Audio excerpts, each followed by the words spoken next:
Hamas says its militants have shot and killed one male hostage being held in Gaza and wounded two more, both of them women. In Tel Aviv, relatives and supporters gather weekly demanding an immediate deal to secure the release of the remaining Israeli hostages. Palestinian militants kidnapped 251 people in the cross-border raids on October 7th. Over 100 have been freed, but it is not clear how many are still being held alive. Hamas, considered a terror group by many countries, posted its statement on Telegram. It is the first time the group has made such a declaration. It usually attributes hostage deaths to Israeli bombardments on Gaza. Let's get more on this developing story from our correspondent, Tanya Kramer. She joins me now from Jerusalem. Tanya, what is the latest you can tell us here? Well, for the moment, we have this statement from the spokesperson of the Qassam Brigades. As you said, it's a bit of an unusual statement announcing earlier tonight that in two separate incidents, militants guarding hostages shot and killed one hostage and also injured two female hostages seriously. The statement also said that they are currently being treated to save their lives.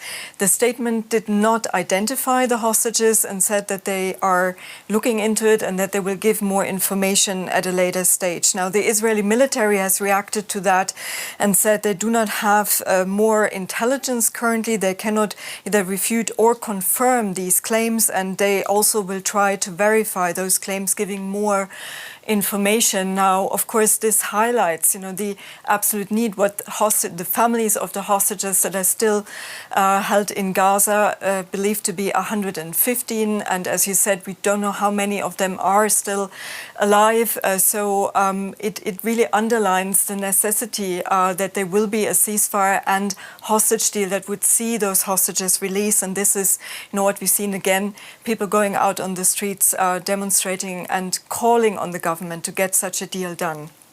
And this, of course, has happened just days before we are expected fresh ceasefire talks to begin. They are expected to start on Thursday. Do you think this could have an effect? Well, I think it's a bit too early to speculate what impact this particular incident has, and there are already a lot of doubts about these talks. They were scheduled late last week by the mediators, Egypt, Qatar and the United States, so that they would meet for a new round of talks on Thursday.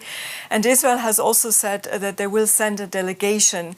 Now, Hamas on Sunday night, they have said that they don't want to see a new round of talks, but rather would go to agreements that were made in previous talks based on the plan that was presented by US President Joe Biden late in May, and that they agreed upon on certain issues. That's according to Hamas in July.